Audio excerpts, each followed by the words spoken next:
I can hear you. How are Okay. you? I'm good. How are you, Paul? I'm not too bad. I'm not too bad. How do I pronounce your name correctly? I'm terrible. It's Gaurav, but you can call me G if you want. That's perfectly fine. Gaurav. Gaurav, did Yeah, I say that right? yeah, perfect. Absolutely. Okay, good, good, good. How are you? All good? I'm good. How about yourself? Ah, not too bad. Thanks so much for doing this. What's that? Is that a compressor in the back there, the black? Oh, that's a thermionic culture vulture. Oh, It's more like a wow. saturation box. Brilliant. That is cool. So do you are you taking those things and just testing them out and using them for plugins and stuff like that, or do you just buy them for your own stuff?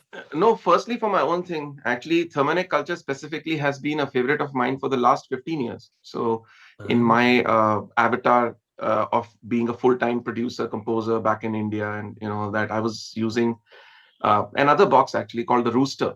So it was on my master bus all the time, and I worked mostly with my own conventions. I've never, followed anybody in the sense that, oh, work like this. So I Yeah. found I didn't see this piece many places, but once I heard it, I have a thing for British tube gear. Okay, okay. So So yeah. you into like Neve and stuff like that?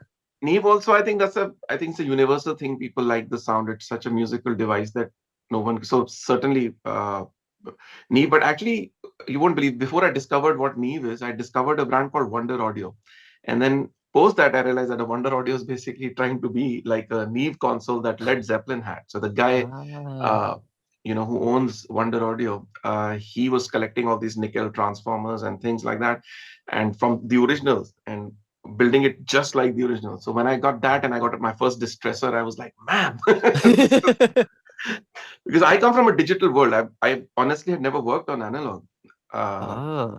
but once I discovered these things, I was like, okay, more like, we've been lied to. Analog is so much better. At that time, I mean, this is 15 years ago, maybe even more. So, Yeah, yeah. So like you started off obviously as a composer and a musician, and then you yeah. morphed into.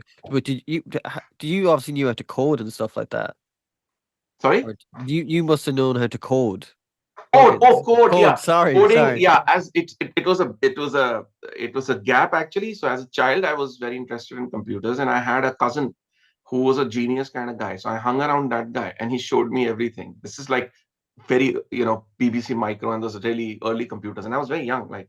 So Wow. I had a thing that time I got exposed to that. Then nothing, because then I had this. I went to computer engineering school, so I mean, I did my bachelor's in computer science engineering in India from a Ah. place called MIT, but not the not this one. But if somebody says MIT, I'm like, I don't speak after that. I said yes. Yeah, I I know don't which care to door. explain. So that, What part of yeah. India are you from? I'm from New Delhi, which is the capital Ah, of North cool, India. cool. Actually, you can't see, but in the corner there, I have a sitar. Yes, yeah. Oh, okay. I It's see it's off there, but I have a sitar in a case oh, there. you do? Okay. I I love was seeing Indian. an elephant shape, so I was like, that's a Ganesh, which is an Indian. Yes, yes. There's loads of stuff around here. Like I've loads of toys and other stuff. Like so, it's yeah. But I love Indian music. I love Really? yeah. I love I'm like glad. Ravi Shankar. I love all Ravi Shankar and stuff Oh like yeah, that. the real classic geniuses, who Yeah, did something, good for the Indian but music I- and but culture. but it's I think a lot of people I got into that like Ravi Shankar through the Beatles because George Harrison and yes. So it's all those kind of doorways. You're like, whoa, and then you hear this kind of stuff, and you go on tangents always. and stuff like that. Yeah, I think once you discover who you like and then you see who they like, you kind of find a portal to, okay, this is the newest influence or was their influence, and you discover an whole load of new artists. Yeah, So yeah. So you were like composing full time back in India. yeah, full composing and arranging. So I was full Wow, time into, like, also scoring movies and things like that back in India. So I did about 3 or 4 films, full, scores brilliant. and songs, which is a torture because it takes so many submissions, 100 songs before they select eight.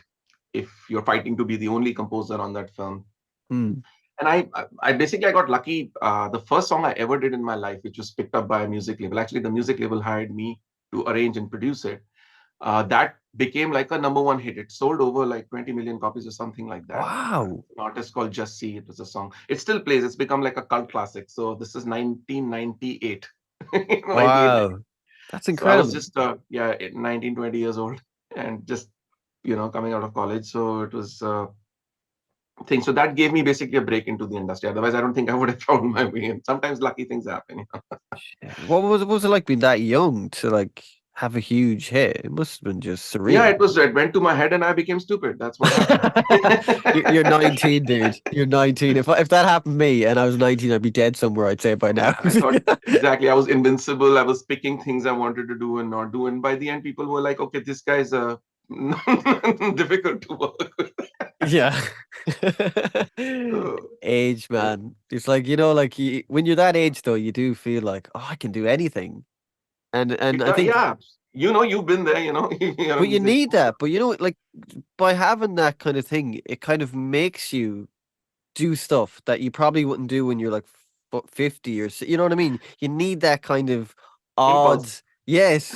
You just need to like gung ho and go, I can do fucking anything I want. And yeah, it's something, yeah, it's crazy. No, Like, we are one of the blessed ones that, imagine that if you find out early on that you have a great passion for something and nothing's getting in your way, mm, it's a big thing because don't we see that people like probably, my age now or whatever, still doing something and they're trying to find love in it. And that's great, but haven't really found what they were born to do. And yeah. we are here against our odds. We fail, we fall into, ditches and we climb up again. But like, we're just chasing that. So I think it makes life a little more guided, maybe, or interesting. Yeah. And so how did you move from the composing world to now making plugins and stuff like that? Uh, to be very honest with you, uh, as the music industry was changing and what I was used to was changing too. So Mm, uh, it it was like when you do something and you're unique in it, and you feel that, oh, I have this power and I feel like I'm doing something, I'm unique, and then suddenly everyone is like you see in the next 10 years and they can do what you're doing or maybe better. Then you start feeling a little weird about yourself. You're like, I know I like this, but I'm feeling I can't get my creativity out there. There's too much, so being very honest. So it felt a little I was like, okay, I'm not unique anymore. What I'm doing has been done a right, million times. And what right. can I do now? Which is another skill of mine that I can combine, still stay around music because I love it too much, but explore and take my other talents and see if there's another creative field I can get into, which will make me slightly more unique. So Ah, honestly, that was the reason. right. That's Yeah. cool, man. That's cool. And Yeah. like, so, and obviously you got into coding plugins and stuff like that. How did that change from with say, I don't know how to code plugins. I'm just going to how Oh, did that that's go okay. It's from not that hard. You can learn. It's not a big deal. how did that go from like, with, like coding plugins a normal way to like using AI? Because obviously you're probably using neural networks and stuff like that within AI. Like Yes. how does that differ from would say a traditional way of coding a plugin to coding it Sure, via AI? sure. So basically, these are two things. One is called white box modeling, and one is called black box. Now, again, when you're making plugins, you're not necessarily trying to emulate anything. You just take certain standard formulas. So, for example, in white box, where everyone has started, is Okay. that there are certain formulas for, say, a transformer or a transistor or something which is already there. It's nothing that I'm inventing. It can also be measured. I mean, you can pass signal through a particular 2 points and then see on a graph what's going on, and then you can see how it shapes and curves. And you can use things like Chebyshev's polynomials and other mathematical models, even for transforms, as we call them. So Right. transforms help you emulate changes in signals and systems. This is a topic which we studied in engineering. So from there you can see, and you can make formulas which come close to a static or probably what we call a stable state of a particular electric device, right? So then from there you can do that, and then you can use your ears. Because for me always it's been like, even if it sounds in the graph like what it looks like in the graph, what it's supposed to, but sounds like crap, that's not enough. Because in the digital world things don't work like analog is a stream of electricity. There is no Yeah. reducing it to a sample rate. There's no capturing it in snapshots. It's just a flow. And there's various phenomena which happens, which again, this is my personal opinion, I don't know if people agree with me or not, is that white box modeling sometimes doesn't get that phenomena. I think it's Right. too specific and it's too like, okay, that's it and that's what it is. So when you start there at school, and again, like I want to say, white box is not any ways inferior or anything to black box. It's just that it's one method. Now imagine that for white box modeling, if I go for say, emulation of some gear that I like. Mm. It's a whole tough process. I mean, I give full marks to the early companies, like Universal Audio, maybe Waves, and these kind of companies.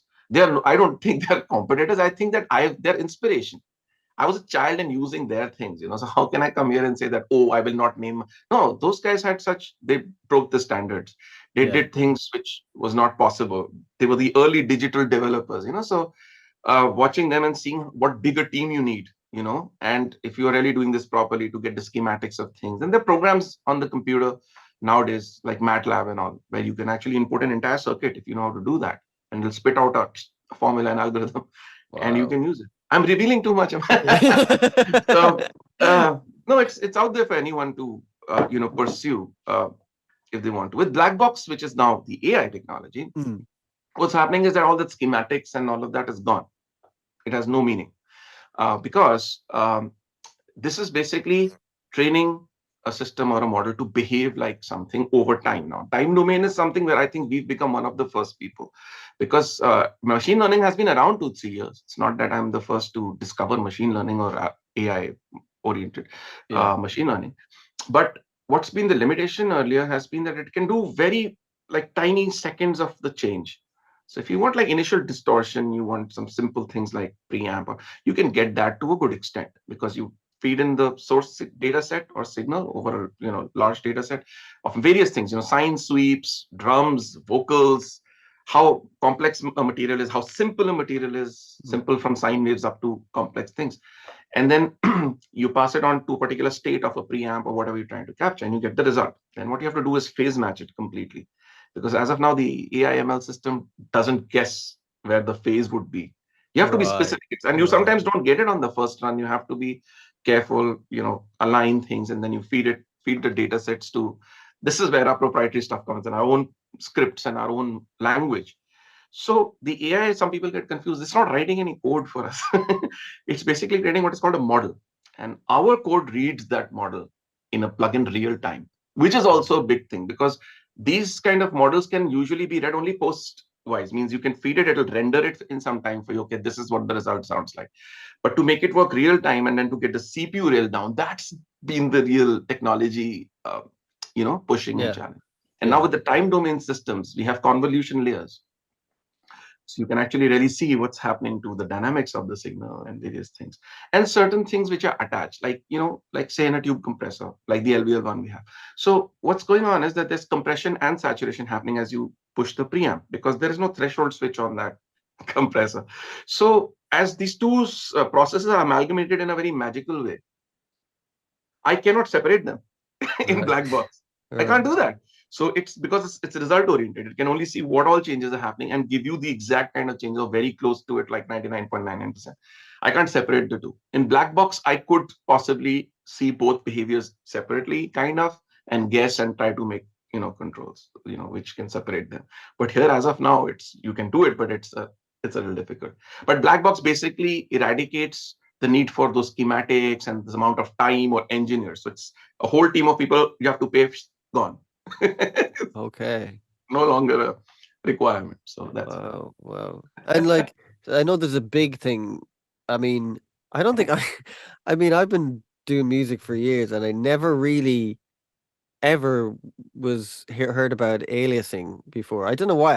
I just must have just like completely think. And then when I heard about it, I started freaking out. I was like, oh shit, man! What about all those records I did? And I went back into stuff and like looked at it and stuff like that. And how I know there's conflicting things, and I can hear if I put an oversampling on something. I can hear when it's oversampled. I can't. You can't. You can't hear it.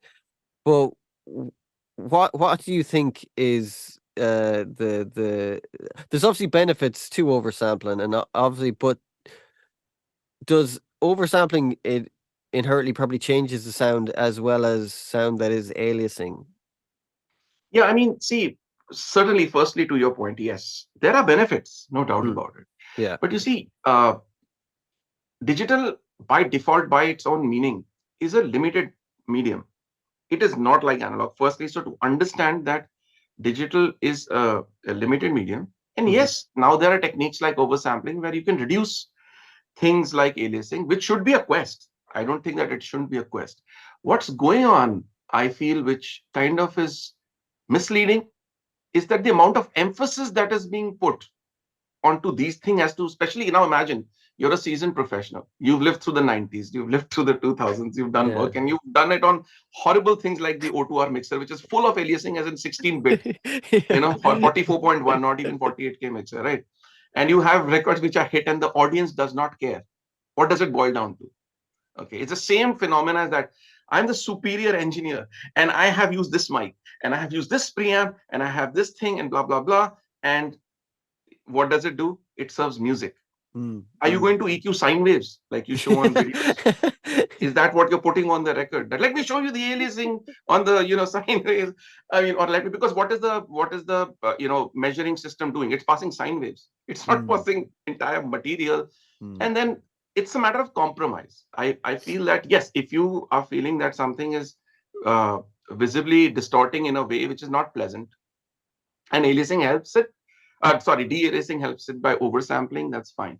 What's going on actually is that people are not understanding that the AI models don't work like that. They already upsample to a certain place because they have to run at the rate at which I sampled the data set. It's working at that's how our system works, at least. Everyone has Right. just different systems. I don't know. So I'm saying further oversampling on top of that. That's what I mean. Okay. What I found is that sampling our data sets at 48K versus 192K, there was a difference. But again, the difference is that at 192K, I'm also getting other kind of capturing of attacks and things which is happening with the analog end. Very small, minute things, but the AI system can catch that, and it can improve the accuracy per se of the behavior of Right. a device. But to reducing aliasing when you're playing back that model on the computer, there is going to be aliasing, but that depends on how much you push and then on the type of device. See, where you're using, say, a very heavily tube kind of saturation device or even a transformer oriented saturation device, it's going to occur. But have you forgotten that even transformers and tubes are going to create third harmonics? It is going to start creating harmonics anyway in your upper area, right? Above 5. It's going to create that. And within that, aliasing is going to get hidden somewhere. It's going to be there. But Right. aliasing, like I said, it's by the end of the day, it matters if you can hear it and it bothers you. If you're not hearing it and you've got the right CPU balance and you've got something working, I think it's just too much to just not use something, or then otherwise, just throw away your digital, completely quit it and just go pure analog or stay digital. Keep your sample rate at 192 and use a board and use hardware, which I do. Honestly, I do that, but it's not because of aliasing. I do it because I like to see physical things. And myself, Yeah. I don't use plugins to death. I don't. Yeah. You'll barely find on the current music I'm doing sometimes, which is placed in film and all, barely like 10 plugins on it. And Right. I've been doing this since beginning because I have a chain and I use some hardware which I built, and I just enjoy looking at it and touching things and just feeling music. So in spite of being a technology person, I've understood what I get out of it. And it's not all this technology, blah, blah, blah. I made this plugin. That's all. It means nothing. Mm. At the end, the process of enjoyment of making music. So if I'm worrying too much about, this graph and that, and I'm not really enjoying the glue that I'm building or hearing it or the feeling of things, then I think I missed the point. Again, that's just my own point Yeah. of view. Some engineers need those tools because they're doing very specific kind of calibrations, or they're doing film work and all, where everything needs to be seen and measured for larger speakers. And, Mm, and that's where mm. that application is purely scientific and required. But for a day-to-day user who's making music, if these become the hurdles, I feel it's kind of misleading, you Yeah, know? you can get lost in it. You can just get Yeah. lost in So looking like plug-in doctor, and you're like, correct. You take the paint and you paint. If it's yeah, got one shade darker, you use another paint and lighten it up. yeah, That's the yeah, process. Push and pull. yeah, EQ yeah, hard, don't we do that already in analog? You track with a certain amount of EQ and then you go back in the mix, you realize no, you need to push it. You pull up the EQ again. Or cut something else and you boost some other area. yeah. So I think it's just a painting process. So rather than worrying about the chemicals used in the paint, I would just use the paint. That's all. Yeah, yeah. You can't because you can't get stuck in it. I know I can be like that too. I'm like, wait a minute, I gotta check this. And you're like, it sounds good. And then sometimes you can kind of weirdly, you're like, okay, am I hearing this because I've looked at something, or I'm hearing this because I've really heard it? You know what I mean? You can get lost in that kind of thing of looking and not Yeah. hearing, and I think that Correct. Otherwise, also we have so many perception issues. You know, you hear a mix at night or in the evening, and you're so happy with it. We've not done nothing else, and you come back in the morning like this is horrible. yeah, Or or the vice versa. Then you work on something so long, you get tired. Your ears get yeah, tired, and then you kind of discard it. Ah, this is not good enough. And sometimes you pull up a song 20 days later, a month, 2 months. Ah, this was pretty good. Why did I discard it? Right. yeah. Either ways. So change in perception happens. And there's already many things. Mm. So I think this is one thing we don't need. Again, just my opinion. I'd say, in about 10 years' time, there'll be like people will be they'll make a plugin it'll be like aliasing a plugin. They'll be like, yeah, get this sound of whatever, you know what I mean? Because everything turns out to have a sound at some Already, point. Yeah. I have a plugin which creates aliasing called Samplex on my other brand called Beatskillz. All You right. will not believe how much that has sold. It's one of the top selling lo-fi plugins, so called. Now they call it lo-fi, which creates that whistling sound of aliasing. So Wow. and it's beautiful. It was there on the SP1200. That's why people are paying $6,000 for an SP1200 for that sound, that whistling aliasing. So Mad, to each man, their isn't own, it? So, with regard to the TM700, how is it really hard to model tape? Because tape is such a Yes. thing that I think a lot of people will say of my generation, I've never used a tape machine in my life, but Right. I have a thing in my head that I think tape sounds like, but that's just because of older records I hear that I'm not sure is that even, you know what I mean? I think when Yeah. you work on tape, you know what tape sounds like. So, No, even if you don't work on tape, you're absolutely right. Trust me, I come from your generation in the sense of understanding. I might be older than you, but yeah. I've never worked on tape before four Right, years ago. right, right. 4 years ago. Okay. Never. Okay.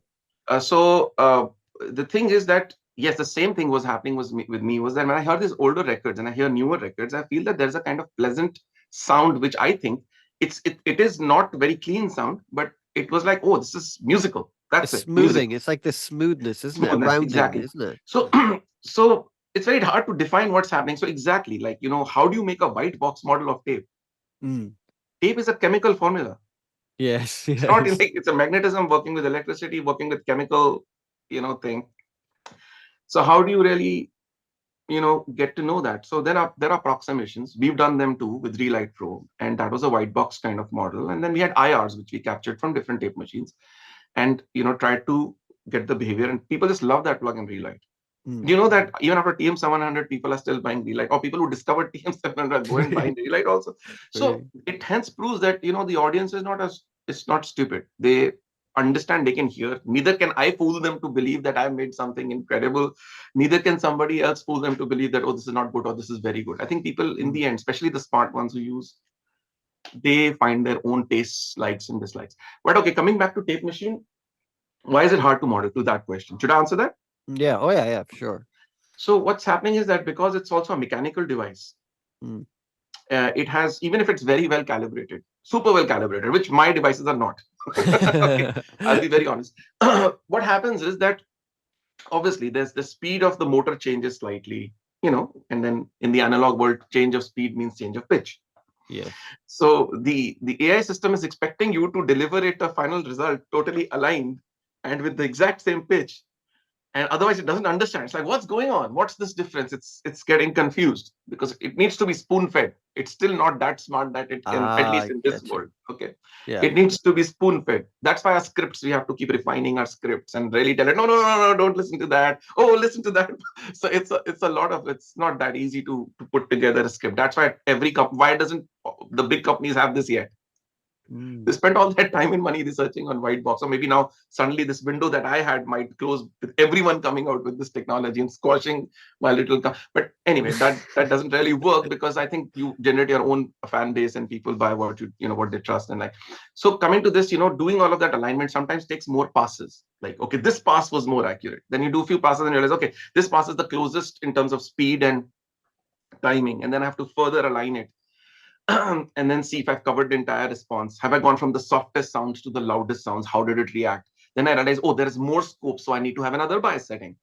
So the other bias setting basically pulls the in the main machine bias setting to high, even the EQ and everything. So I get a certain amount of large difference, so the user can hear the extremes of the machine and the more subtle behavior of the machine. And then so Wow. making multiple models, then the slow speed model you make, then you make a fast speed model. So it's capturing the transient response, it's capturing the sonic signature. Mm. So running so many passes per setting is, because again, like I said, it has to be the right pass.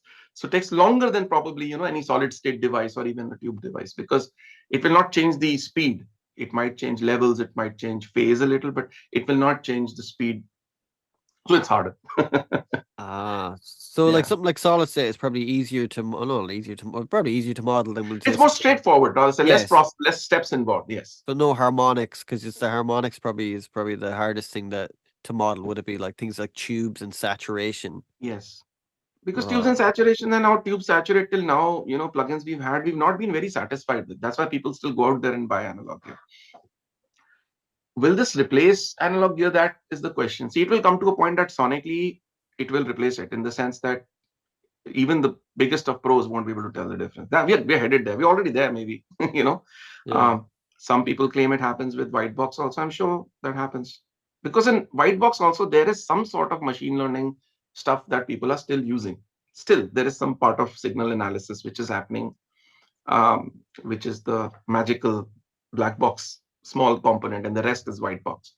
yeah, So you never know how really people work. I can't claim for anyone.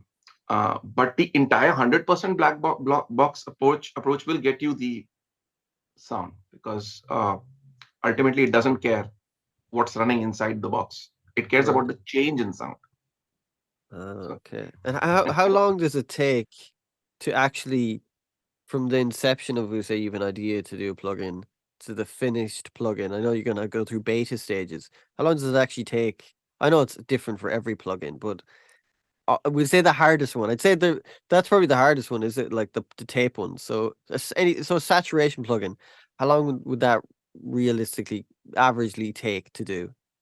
it I'll first divide into two stages. Yeah, So one stage is the DSP part, which is getting the sound right. No GUI, no presets, no blah blah blah blah. So that part, like you understood, it's just a matter of hearing and seeing. Did you hear the result and you compare and say, okay, this is pretty darn close. If not, then you go back to the drawing board. Same thing, that, okay, what did I do wrong? I did the same process, but I didn't get the same result. So you go back and you try and try and try and try. And there come days and you're like, oh, this is stupid technology. I'm just not getting close enough. Throw this project away. So then you leave that plugin and you go work on the other plugin you had started 2 months ago. And then you finish and it's a release. And then you come back to the drawing board and you realize, okay, let me start from scratch. And then in the second attempt, you're like, boom. Like, what was I doing the last 3 months? Why didn't I get it? So some forces of nature get in your way. It's pretty magical, the process. So that's how it happens. And the second part is basically what I try to do is templatize it, as in like the presets, the GUI core of how many controls I need to add, how to place them. So we primarily use a platform called Juice and C++ and Xcode basically to develop plugins. So there's another kind of research and upgrades going on, that okay, the core of my plugin should also work on most DAWs. The core of my plugin should also have a good preset system, should have some usability. Like the new change we've made to our plugins is resizability.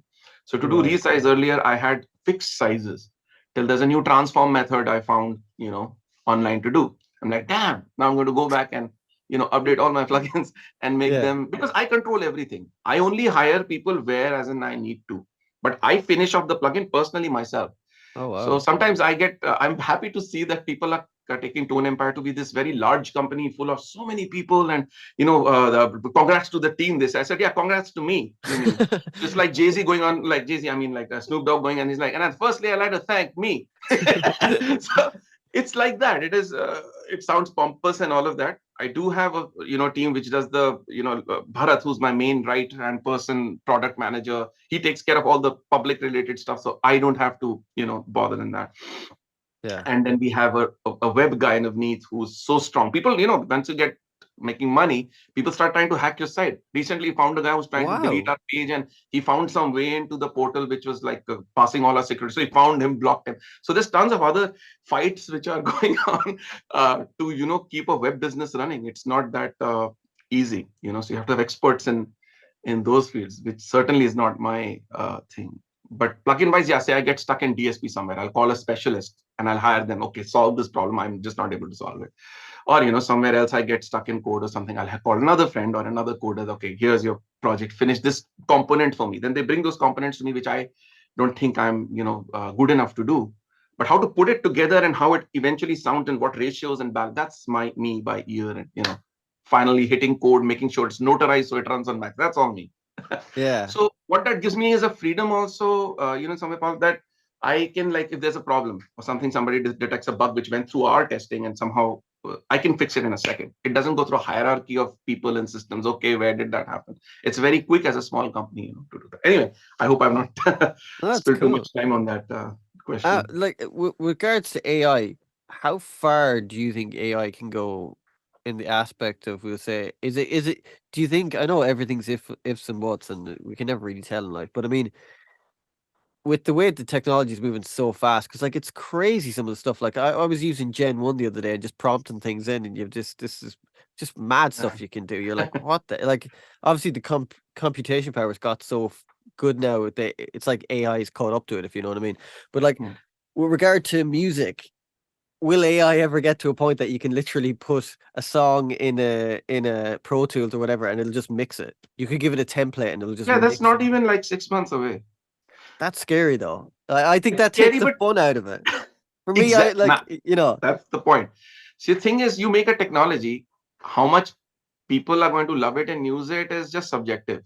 It's like, yeah. don't we like to make the pasta ourselves? Sometimes we want to. So there's a fun in barbecuing. Like after you've had a huge week, you want to take a beer, or some people do. Like I've come to America, so I've become an American person, and I enjoy the culture so much. Yeah. So for me, my fun is going out, getting a beer, cooking some, grilling some chicken, whatever. So having my family around. I still do that. There's ready-made chicken available at restaurants. I can order some gourmet meal, but not all the time. So it's the same thing. The fun is something. Music is a very spiritual process in my understanding, and that's how I've looked at it always.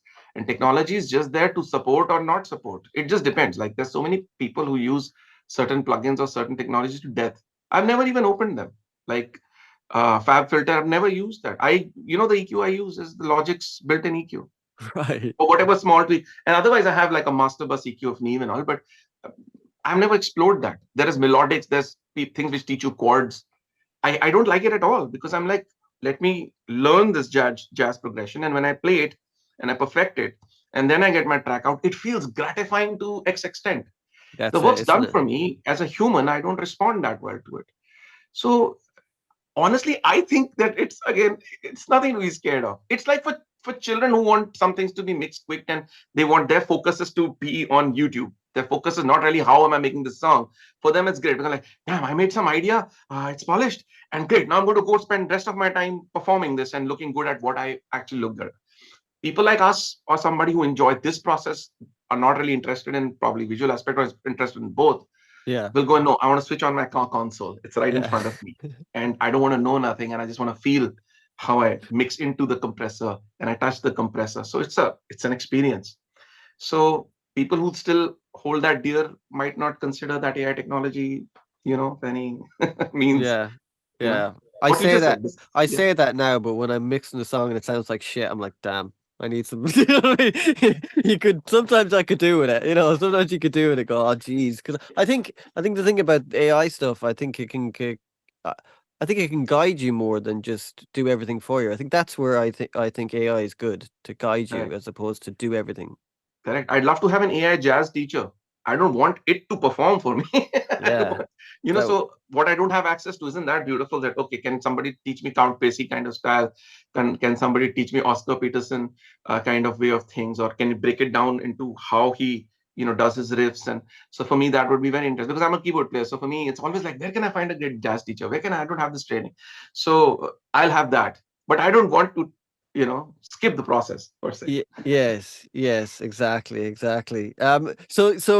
Speaking before I let you go, you're since you moved to America and you're eating American food, is there any good Indian places around where you are? Because Not in America. It's so Indian food is strange. I so went to good. Canada recently to my sister-in-law's place, and that place is full of authentic Indian food, probably more authentic. But in America, somehow people don't take Indian food seriously. To me, as an Indian, I Right. don't. I don't find Indian food which I like. I'm from like a tiny little place in Ireland, and I swear to Oh God, wow. we've got one of the nicest Indians up Yeah. the road. So England and your British Isles and Ireland and Yeah. Scotland will have good, because I think some Indians, the earlier Indians moved there somehow. They moved everywhere. So maybe they're giving you authentic flavors. In the US, for some strange reason, I could be wrong, but whatever I've sampled till now, at least in California, where I am in Los Angeles and Irvine and all this, not found anything which I'm like, eh. Right. It's like- I because ha- there is a difference, and I think they're selling some stuff to people calling it Indian food. It's not. You're like, no, man. I actually had a lovely chicken shashlik last night. So Oh, good. really? Oh yeah, man. Nice, nice. Yeah, That's yeah. the From that. sizzler, huh? Yeah, yeah. Lovely, man. Lovely. Gotta love that stuff. I'm spice. Anything spice, I love. You like the flavors, huh? Oh man, spicier the better. To a That's nice. point. To a point, though. To a point. You know, I can Yeah, if it. I think Vindaloo might be just too. It's just yeah. above my threshold. I hate to break your bubble, but Vindaloo is a made up shit. It's not really. Okay. It's some guy called Vindaloo invented it in England. There is no such No Indian. way. Yeah, Oh no, there is no damn. in Indian cuisine. There is no such thing. It's the guy's Damn. last name, Vindaloo, and he just added it.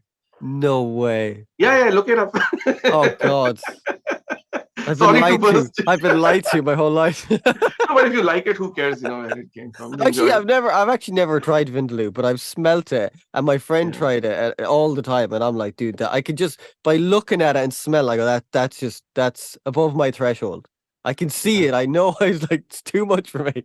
No, I can understand, but Indian food is also so vast. I'm North Indian, so mine is more of a Mughlai cuisine. It's like these Mughals came from Iran and all, and they invaded. So I'm like half of Oh, that race and okay. half Aryan race, and like I'm not a true Indian like the Dravidian, the original. So that's South India, and then Southern India has other kind of food, which is non-vegetarian and purely Okay. vegetarian, made of rice, flour, and like various kinds of things.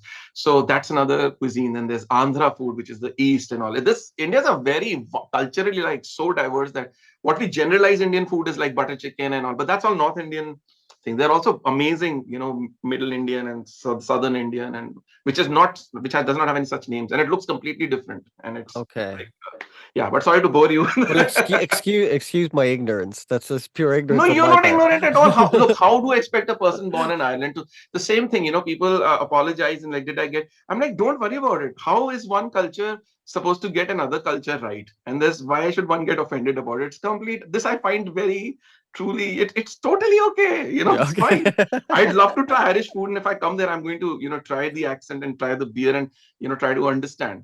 And I'm going to make a lot of faux pas. So it's totally fine. I think Tried the it's stew. Everyone, we don't have that much. We have a few things. We've cabbage and bacon and stew, and that's Guinness. But I make That's it. Irish too. I make that too. So Oh, I do you? love it. Yeah. And I was trying to find a recipe because I like that flavor too, which is just salt and pepper and simple things, and Ah. butter, and using those ingredients, and just not using so many masalas, because masalas Yeah, also yeah, kind of yeah, yeah. cover the essence of why we invented masalas. Probably because many Indians are vegetarian, and to reduce the craving for meat or that flavor, we put tons of these flavors to super enhance the food. Ah, Uh, right. so many herbs. But I think when you're eating meat and things like that, that has its own flavor. So I sometimes like that method where you just take very little, but you Hmm. use your cooking time to enhance the flavors, and that becomes such a beautiful thing. So yeah, I love me Irish stew too. Well, that's a great way to end the podcast. Hey, man, thanks so much for doing this. I really appreciate it. I really Lovely. Thank you for appreciate it. having me. And I actually haven't got time to test the plugins. Thank you for doing it because my Motu device that I'm using has decided to run at a different sample rate than my Pro Tools. So every time I open it, keeps crashing it, and Oh Lord. so I have to contact Motu. So, anyways. Hey, when I finally get that thing, I'll be able to test it. So hey, thanks very much Sure. for that. And man, Not at all. Just reach out to us if you like anything else. Bharat will be very keen to send you. oh, cool, We man. always like opinions, good and bad. Criticism certainly helps us because we make an update and we change things. So Oh, we cool, get to know man. what the real, users want. So Cool, thank you man. again for having me, Thank Paul. you, And brother. Have a great day. you too. Take care. Cheers, Bye. man. Thank you.